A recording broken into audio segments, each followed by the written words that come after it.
তো এই ক্লাসে যতগুলা দেখাইবো আর কি, এই টাইপগুলা যদি তুমি ফলো করো তাইলে তোমার সেকে তো ঠিকই আছে, এই টাইপ থেকে পাবা। আর যদি তোমরা জিএসটি বা কৃষি দিয়ে দাও তাইলেও কিন্তু এই টাইপ থেকেই আসবে। তো জিএসটি বা কৃষির ক্ষেত্রে তোমাদের যে জিনিসটা করতে হবে, হ্যান্ড ক্যালকুলেশন করতে হবে। আর সেকের ক্ষেত্রে তো তোমাদের হ্যান্ড ক্যালকুলেশনের দরকার নাই, যেহেতু তোমাদের ক্যালকুলেটর আছে, তাহলে তোমরা ক্যালকুলেটর ওয়াইজ করে ফেলবা। ঠিক আছে। তো হোপফুলি কথাটা আমরা বুঝতে পারছি আর কি। তো চলো, আর শুরু করি আমরা। আর কেউ আসবে না হয়তো, বা যদি আসে তারা রেকর্ড দেখে নিবে।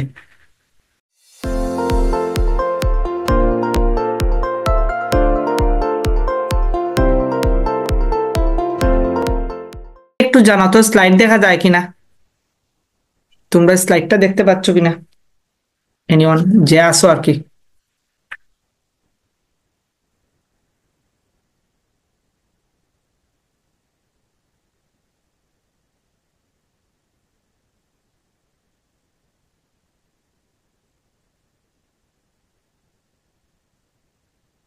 ওয়ালাইকুম আসসালাম সাদিয়া, স্লাইড দেখা যায়?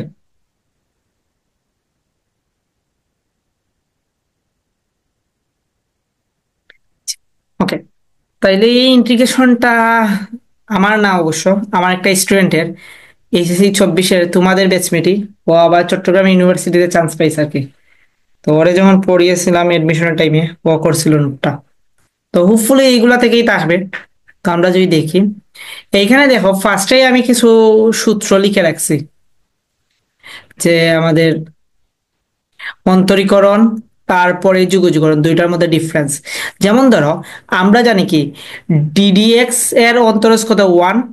তাইলে 1 এর যদি আমরা যুগজ করি তাইলে সেটা পাবো আমরা কি, এক্স। এখন দেখো যুগজীকরণের ক্ষেত্রে অনির্দিষ্ট যুগজ হইলে আমরা কি একটা ধ্রুবক হিসেবে ইউজ করি কি, প্লাস সি। অনির্দিষ্ট যদি যুগজ দেওয়া থাকে তাহলে ধ্রুবক হিসেবে আমরা প্লাস সি অ্যাড করি। কিন্তু সেকেন্ড মোস্ট প্রবাবলি আমাদের নির্দিষ্ট যুগজ দিয়ে দিবে। ঠিক আছে, এখানে একটা লিমিট থাকবে, তখন কিন্তু আর তোমার প্লাস সি লাগবে না, তোমাদের একটা নির্দিষ্ট ভ্যালুই চলে আসবে। তারপরে এইখানে আমি জাস্ট কম্পেয়ার করে দেখাইছি আর কি, যে যুগজীকরণের যে সূত্র এবং অন্তরীকরণের যে সূত্রটা, এই সূত্রটা পরস্পর কি, বিপরীত সম্পর্কযুক্ত। যেমন দেখো, এই সূত্রটা আমাদের কাজে লাগে আমাদের অন্তরীকরণে, এবং এই সূত্রটা আমাদের খুব বেশি কাজে লাগবে আমাদের যুগজীকরণে। অর্থাৎ যুগজীকরণে যদি কোনো একটা বীজগাণিতিক ফাংশন থাকে এবং তার পাওয়ার যদি এন থাকে, তাইলে আমরা লিখতে পারবো কি জানো, ওই যে বীজগাণিতিক যে ফাংশনটা আছে তার পাওয়ারের সাথে এক যোগ করে দিব, আর ভাগ করে দিব ওই ভ্যালুটা, পাওয়ারের ভ্যালুটা, অর্থাৎ n+1। আর যেহেতু অনির্দিষ্ট যুগজ, এজন্য আমরা কি দিছি, একটা ধ্রুবক দিছি। তো সেম কাহিনী সাইনের ক্ষেত্রে দেখো, সাইন এক্স এর আমাদের যুগজ হইলো -cos x, আর cos x এর যুগজ হইলো সাইন এক্স। এইখানে সাইডে কিন্তু অন্তরীকরণ আমাদের ফর্মুলাগুলো লেখা আছে। তো হোপফুলি এগুলো নিয়ে পেইন খাইতে হবে না। তোমরা সবাই মোটামুটি এই বেসিকটুকু লিস্ট সবার জানা আছে। ঠিক আছে। তো আর ক্লাসটাও বেশি সময় হবে না, 30 মিনিটের মধ্যেই মোটামুটি শেষ হয়ে যাবে, কারণ তোমাদের একটু বেশি প্র্যাকটিস করতে হবে। আমি তো বললাম ওই আমার ক্যালকুলেটর সিরিজে দেখবা যে যুগজীকরণের লিমিটের যে জিনিসগুলো আছে, এগুলো তুমি ফর্মুলা না পারলেও কিন্তু ক্যালকুলেটর দিয়ে করলেই তোমার কিন্তু সলভ হয়ে যাবে আর কি। বুঝতে পারছি?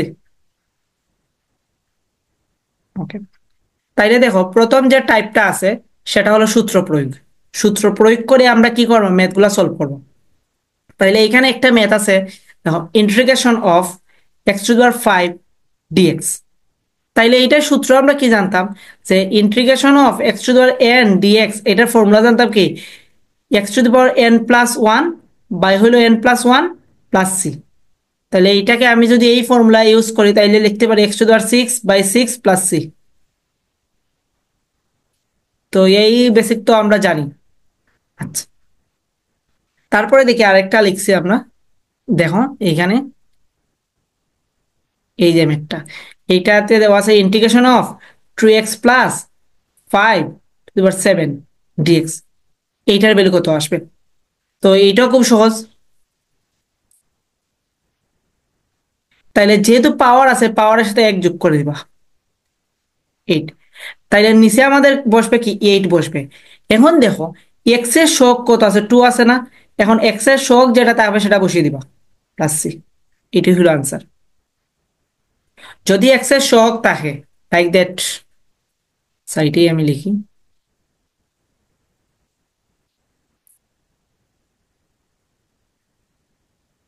ওকে, সাপোজ ধরো ইন্টিগ্রেশন অফ তোমার A x plus B to the power n dx, তাহলে এটাকে লিখতে পারবা A x plus B n plus one আর A into n plus one C. ফর্মুলাটা কি বুঝতে পারছি? যদি এক্স এর সহগ হিসাবে কোনো কিছু থাকে। আচ্ছা, তারপরে ত্রিকোণমিতিক ফাংশন যদি হয়, তাইলে এই ফাংশনে কিন্তু তোমার ডিরেক্ট কিন্তু কি নাই, ইন্টিগ্রেশন নাই, যুগজ নাই। তো এইটাকে তুমি আগে সূত্র অ্যাপ্লাই করে নিতে হবে।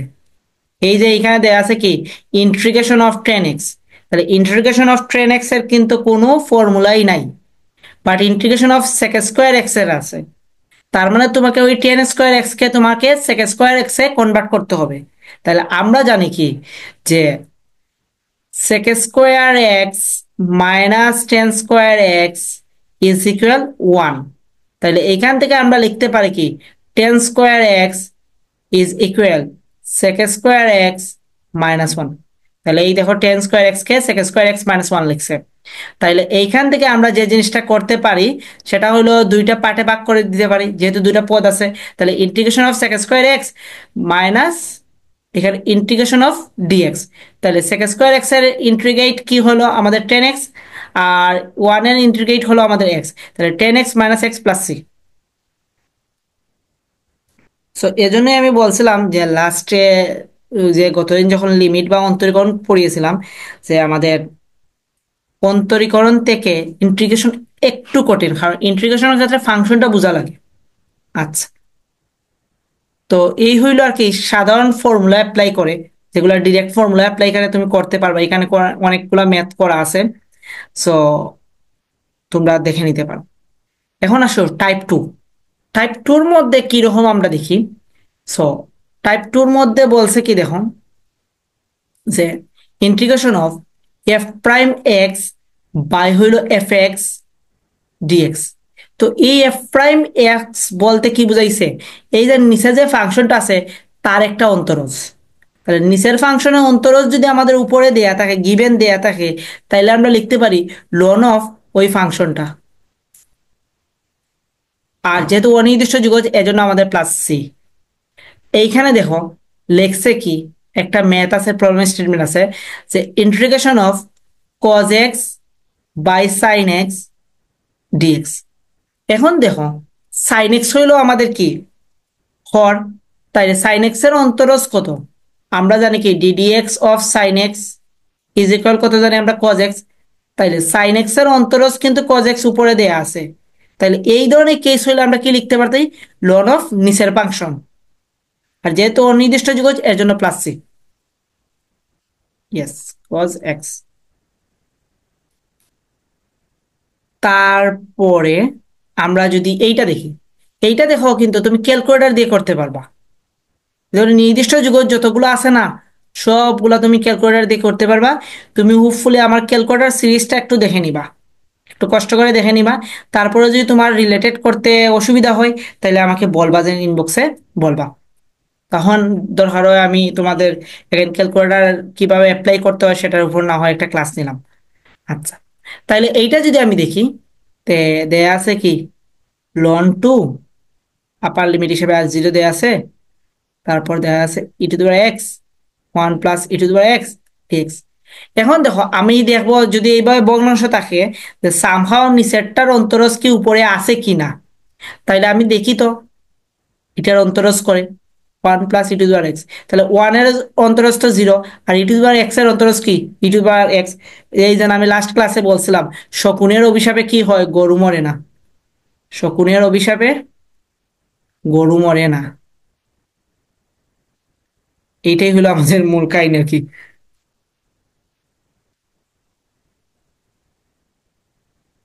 তো যেটা নিয়ে অনেক মিমস তৈরি হয়েছিল। তাহলে আমি বলতে পারি one plus e to the power x এর অন্তরজ কি ই টু দি পাওয়ার এক্স, যেটা আমাদের লব হিসেবে দেওয়া আছে। তাইলে আমি এখানে ডিরেক্ট লিখতে পারি কি ln one plus e to the power x. এখন দেখো লিমিট দেওয়া আছে না, তাইলে এখন আমার প্লাস সি ইউজ করতে হবে না, আমি লিমিট ইউজ করবো। আপার লিমিট আছে লন টু আর লোয়ার লিমিট জিরো। তাহলে এই এক্স এর জায়গায় তুমি জাস্ট এই লিমিটগুলো বসিয়ে দিবা। প্রথমে আমরা আপার লিমিট বসাই, যেমন লন 1 + e⁻² 2, দেন মাইনাস দিয়ে আমরা লোয়ার লিমিট বসাই, লন 1 + e⁻0। একটুকু বোঝা গেল? তাহলে এখানে লেখা যায় আলটিমেটলি 1 + 1 + 2, আর এইখানে লেখা যায় মাইনাস, তাহলে ln 3 - ln 2, তার মানে এটাকে লেখা যায় 3/2। এটা বুঝতে কারো কোনো আপত্তি আছে? তো e⁻ln 2 সমান কিন্তু শুধু 2 লেখা যায়। ওকে, তাইলে আমাদের এই কাহিনী গেল যে যদি লব হরের অন্তরজ যদি আমাদের লব হিসেবে থাকে তাইলে আমরা কিভাবে করতে পারি। তারপরে আসি টাইপ 3।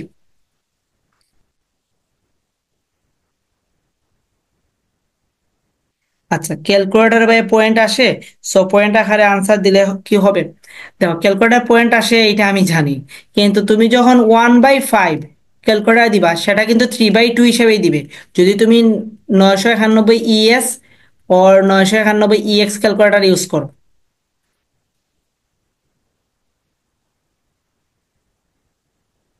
আচ্ছা, লোন দিতে হবে। আচ্ছা, ও এই মেথের কথা বলছো? এই মেথের কথা? আচ্ছা, ln 3/2। এখন দেখো, তুমি যদি পারো তাইলে তুমি ln 3/2 দিবা।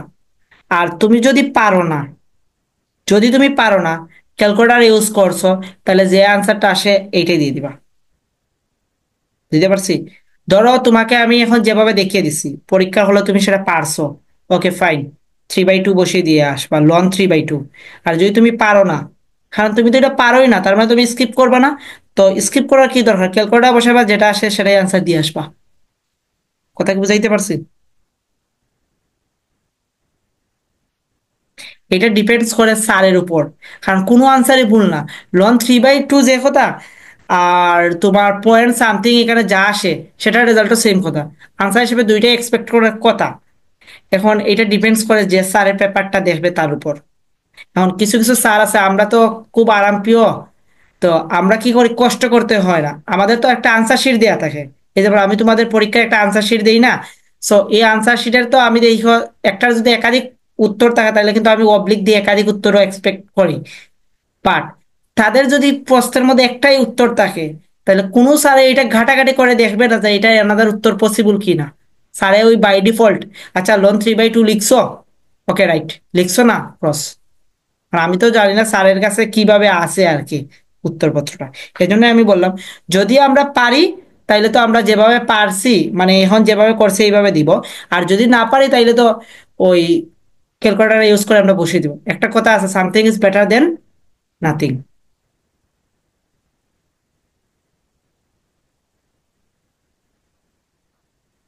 আচ্ছা, তারপরে আর একটা দেখি, এইখানে কি বলছি দেখুন, যদি ইন্টিগ্রেশন অফ e⁻x আর দুইটা ফাংশন থাকে, এবং দুইটা ফাংশনটা সম্পর্কযুক্ত থাকে এইভাবে যে একটা আরেকটার অন্তরজ, তাইলে আমরা এটাকে লিখতে পারি e⁻x মূল ফাংশনটা। ওই আগেরটার মতো, আগেরটা আছে রেশিও হিসেবে, আর e⁻x ছিল না, এখন e⁻x আছে আর দুইটার মধ্যে দুইটা পদ হিসাবে আছে। বুঝাইতে পারলাম? তাইলে এখানে একটা প্রবলেম স্টেটমেন্ট আছে, দেখো, ইন্টিগ্রেশন অফ e⁻x, তারপর 1/x প্লাস লন এক্স। তাইলে আমরা জানি কি, লন এক্স এর অন্তরজ করলে আমাদের কি হবে, 1/x আসবে। তাহলে আমাদের মূল ফাংশন হইল কি, আমাদের লন এক্স। এইখানে কিন্তু 1/x কে তুমি মূল ফাংশন ধরার কোনো লজিক নাই, কারণ 1/x কে তুমি যদি অন্তরীকরণ করো তাইলে পাবা -1/x²। তার মানে এইখানে 1/x কে তুমি মূল ফাংশন ধরতে পারো না। তুমি মূল ফাংশন ধরবা কি, যে লন এক্স কে, কারণ লন এক্স এর অন্তরজই হইল আমাদের 1/x। তাইলে ইন্টিগ্রেশন আমাদের মূল ফাংশন কি হইল, যে লন এক্সটা হইলো আমাদের মূল ফাংশন। তাহলে আমি বলছিলাম এই ধরনের কেস হইলে আমরা কি দেব, যে e⁻x দেন মূল function ln x plus C. তার মানে এইটার আনসার হলো e⁻x ln x plus C. Hopefully আমরা বুঝছি না এটা? তো এখানে আরো কিছু এই রিলেটেড টাইপের রিলেটেড অনেকগুলো মেথ আছে, ও আমার ওই স্টুডেন্টটা অনেক পরিশ্রমী, দেখো একটা টাইপের অনেকগুলা ম্যাথ করে রাখছে, এবং ও চট্টগ্রামে 200তম হয়েছে আর কি। এমসি কলেজের ছিল, তোমাদের ব্যাচমেটই। আচ্ছা, তারপরে দেখি আমরা যে টাইপ 4, গুণনের সূত্র সংক্রান্ত। আচ্ছা, তাইলে এইখানে কি আছে? ইউবির গুণের সূত্র, ইন্টিগ্রেশন অফ ইউবি ডিএক্স। তাইলে ইউ কে রেখে আমরা ফার্স্টে ভি কে কি করি, আমরা যোগ করি। দেন হইলো আমাদের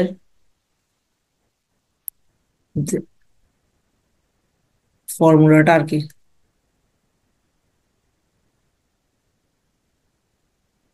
বাইরে হইলো ডিক্স। থার্ড ব্র্যাকেট দিলেই বেটার, এটা মডুলাস না দিয়ে। ওকে, এইটা হলো আমাদের ফর্মুলা আর কি। এই যে এখানে ফর্মুলা, এখানে কি দিছে, মডুলাস দিছে না, এটা মডুলাস না দিয়ে থার্ড ব্র্যাকেট দিবা। আচ্ছা, এখন দেখো ইউবির আমরা কিন্তু ওই অন্তরীকরণের ক্ষেত্রে যে কোনোটাকে ইউ এবং যে কোনোটাকে বি ধরতে পারছি, কিন্তু যুগজীকরণের ক্ষেত্রে এইটা ধরতে পারবা না। যুগজীকরণের ক্ষেত্রে ইউবি ধরার ক্ষেত্রে আমরা মোটামুটি এই অর্ডারটা ফলো করি আর কি, লিয়াতের যে অর্ডারটা এইটাকে আমরা ফলো করি। তো প্রথমটাকে আমরা ইউ ধরি এবং পরেরটাকে আমরা ভি ধরি আর কি, ইউ ধরাটাই হইলো আমাদের মূল লক্ষ্য। তো এই লিয়াতের এল দ্বারা কি বোঝা হয়, আমাদের বোঝায় সেটা হলো লগারিদম ফাংশন। আর আই দ্বারা বোঝায় ইনভার্স ত্রিকোণমিতিক ফাংশন, এ দ্বারা বোঝায় অ্যালজেব্রিক ফাংশন, টি দ্বারা বোঝায় ত্রিকোণমিতিক ফাংশন, এবং এক্স দ্বারা বোঝায় এক্সপোনেনশিয়াল ফাংশন। তাহলে এই যে এখানে এক্সাম্পল হিসেবে নিছে যে integration of x sine x, তাহলে তুমি কাকে ইউ ধরবা কাকে বি ধরবা। তাহলে দেখো এখানে কি কি আছে, আমাদের একটা বীজগাণিতিক ফাংশন আছে আর একটা হলো আমাদের ত্রিকোণমিতিক ফাংশন আছে। তাহলে দেখো তো, বীজগাণিতিক ফাংশনটা ত্রিকোণমিতিক ফাংশনের উপরে না? তাইলে প্রথমে আমরা বীজগাণিতিক ফাংশনকে ধরবো কি আমাদের ইউ, এবং ত্রিকোণমিতিক ফাংশনকে ধরবো কি আমাদের এক্স, সরি ভি।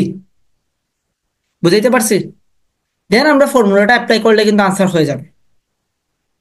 এইগুলা যা করছো না সবগুলা হলো অনির্দিষ্ট যুগজ, আর আমাদের মোস্ট প্রবাবলি কেস কিন্তু নির্দিষ্ট যুগজ দিয়ে দিবে, যেটা আমরা ক্যালকুলেটার সাহায্য নিয়ে আর কি করতে পারবো।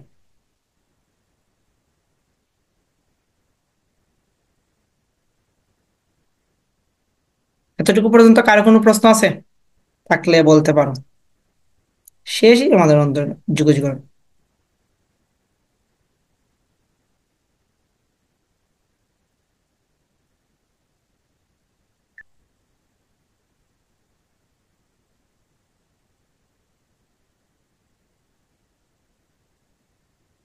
যদি কারো কোনো প্রশ্ন থাকে তাইলে সেটা বলতে পারো যে প্রশ্ন আছে বা নাই। হ্যাঁ ভাই, ক্লিয়ার। ওকে, ফাইন।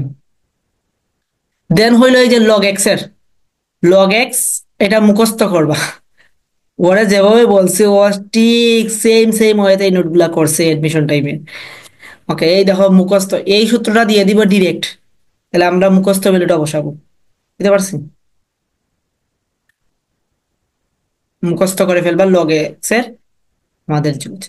আচ্ছা, এই যে কেসটা জিএসটির জন্য মোস্ট ফেভারিট একটা কেস, জিএসটির জন্য। দেখবা জিএসটি তে মেবি 5 বছরের জিএসটি তে 3 বছরে এইটা দিয়ে দিছে।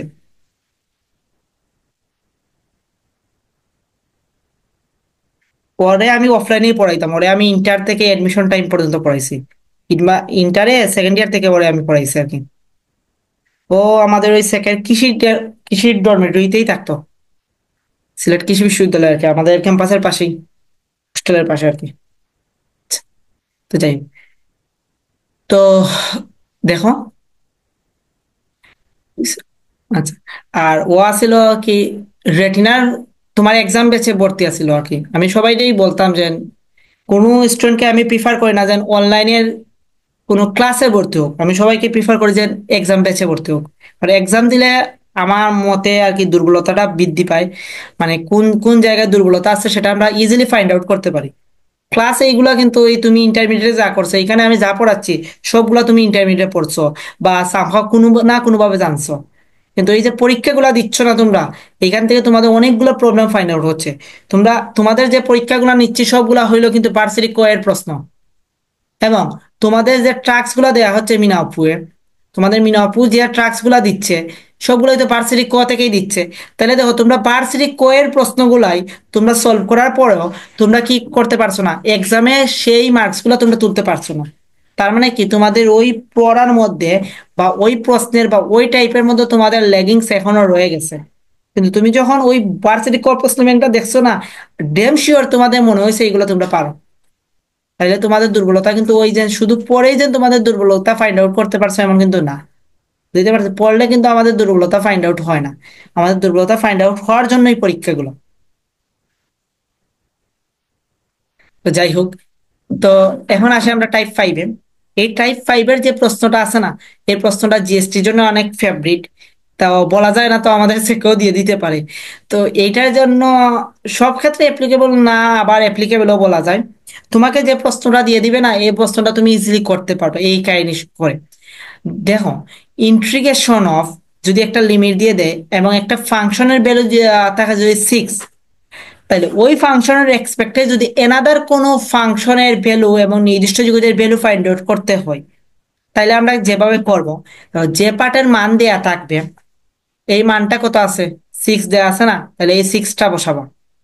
তারপর যে পার্টের মান বের করতে হবে তার এক্স এর সহগের মান, তাইলে আমার বের করতে হবে কোন পার্টের মান, এই পার্টের মান না, তাহলে তার এক্স এর সহগ কত, 2, তাহলে বসিয়ে দিছি 2, তাহলে আনসার হবে 3। তাহলে আমরা যদি এইটার ক্ষেত্রে অ্যাপ্লাই করি, দেখো এফ এক্স ভ্যালু দেওয়া আছে কত আমাদের 5, আর এক্স এর সহগ কত আমাদের 3, তাহলে আনসার হলো 5/3। ইজিলি তুমি কিন্তু করতে পারবা। বুঝতে পারছি? এটা যদি তুমি হাতে কলমে করতে যাও তাহলে অনেক সময় যাবে, টাইম কনজিউম হবে। তোমাকে যে মেথড গুলা দিয়ে দিবে এই ট্রিক্সেই তুমি করতে পারবে।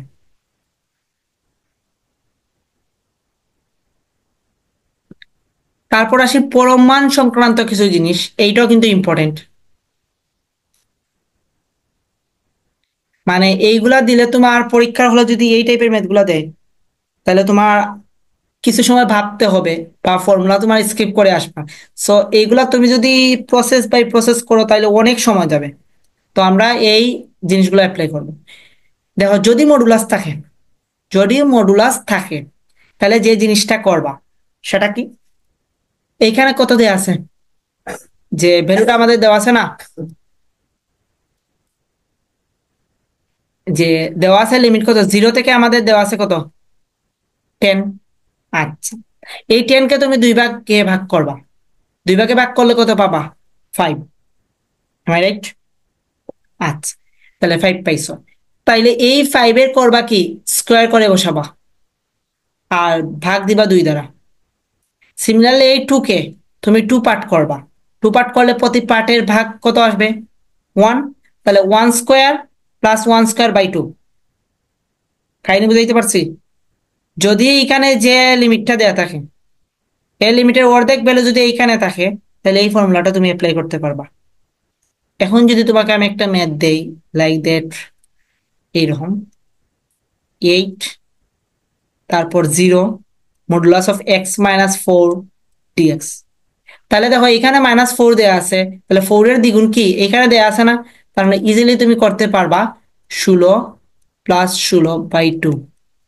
আনসার হইল কত, 16। বুঝাইতে পারছি? কার কোনো আপত্তি আছে এটা বুঝতে?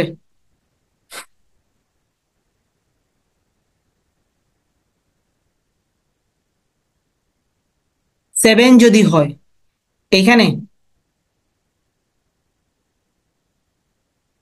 দেখো যদি তোমার 7 হইতো তাইলে তুমি এইভাবে করতে পারতা না। 7 হইলে দেখো, দেখাই বিজুর হইলে এখানে 14 থাকবো, মানে গুণিতক আকারে থাকবো আর কি, তার দ্বিগুণ থাকবো এখানে। যদি থাকে তখন তুমি অ্যাপ্লাই করতে পারবা, আদারওয়াইজ পারবা না। আদারওয়াইজ তুমি ক্যালকুলেটর দিয়ে করে ফেলবা। তো এতটুকু বোঝা গেছে?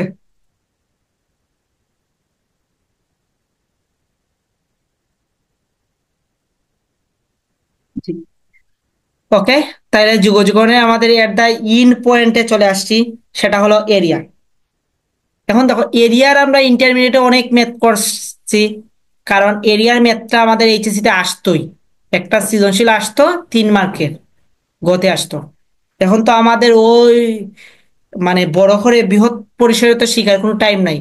এইখানে মোস্ট অফ কেস যে 7টা টাইপের আছে, এগুলা সবগুলা শর্টকাট কিন্তু এখানে তুলে ধরা হয়েছে।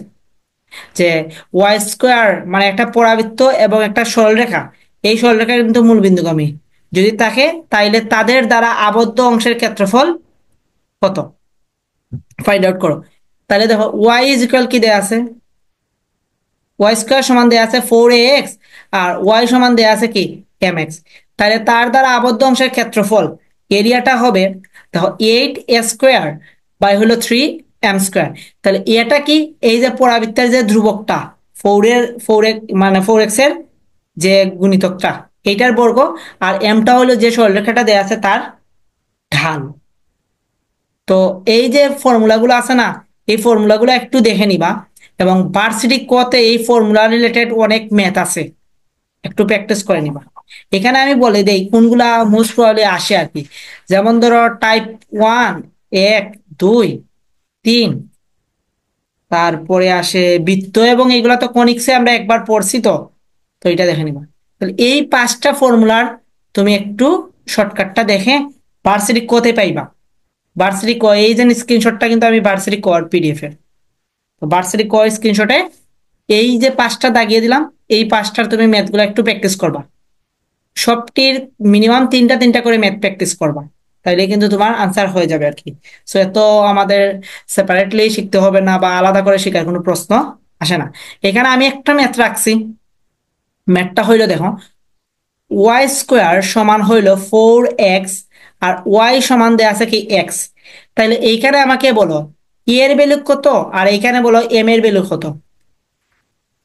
প্রথমটাতে এর ভ্যালু কত, Y square is equal 4x, ফলে এর মান কত? হ্যাঁ, এম এর মান 1, আর এর মান কত 1। এই তো আমরা ধরে ফেলতে পারছি এম এর মান কত, এর মান কত।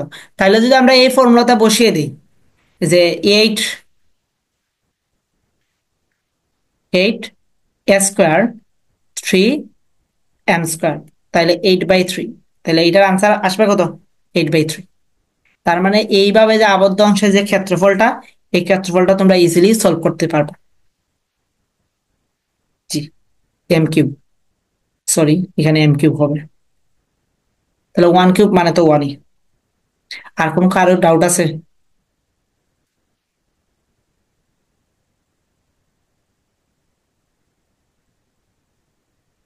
তাইলে বুঝতে পারছো যুগজীকরণ নিয়ে আর পেন খাওয়ার কোনো কিছু আছে? যুগজীকরণ কতটুকু পড়তে হবে বা কি কি পড়তে হবে?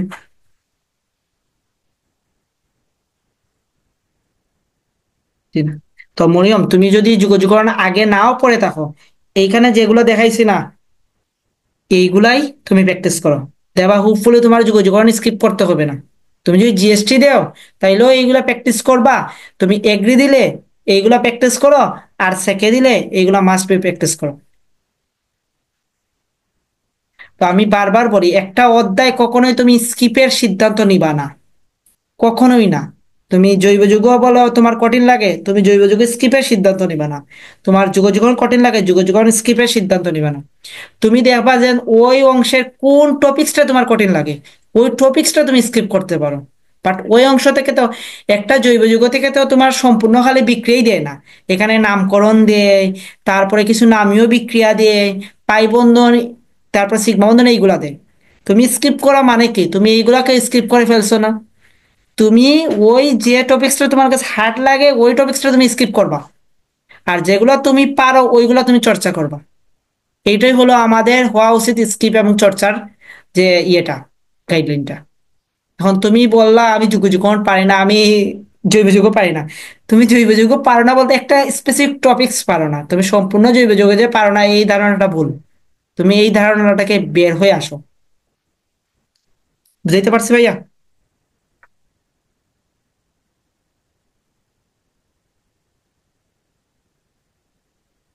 ওকে, তাইলে যুগজীকরণের ক্লাসটা আজকে এতটুকুই আছে। আর রাত 10:30 ক্লাস করতে পারবা? করলে আমি স্থির তরিতে এবং চলতরিত ক্লাসটা নিয়ে নিবো আর কি, একসাথে নিয়ে নিবো ছোট একটা অধ্যায়। 10:30। ওকে, তাহলে আজকে রাত 10:30টায় আমরা স্থির তড়িৎ এবং চলতড়িৎ ক্লাস করব। স্থির তড়িৎ প্লাস চলতড়িৎ। ওকে, কারণ তোমাদের আমি প্রেশার দিচ্ছি, প্রেশার না তাহলে তোমাদের পড়া হবে না। এই যে যতগুলাই প্রেশার প্রেশার করে না, ফোর্সে না, রোজার এক্সকিউজ দেখাচ্ছে, ইয়ের এক্সকিউজ দেখাচ্ছে, জাস্ট ইটটা যাক, তখন তারা তাদের রিয়েলিটি বুঝতে পারবে। যারা সেকেন্ড টাইমার আছো তোমাদের বলবো একটু ফোকাসে রাখো, কারণ ফার্স্ট টাইমে তোমাদের কিন্তু একটু বুঝতেই পারছো, আর এখন যদি তোমাদের পা পিছকায় তাইলে আর জিনিসটা অনেক পেইন হবে আর কি। সেকেন্ড টাইমার যারা আছো আর কি, একটু সিরিয়াস হও।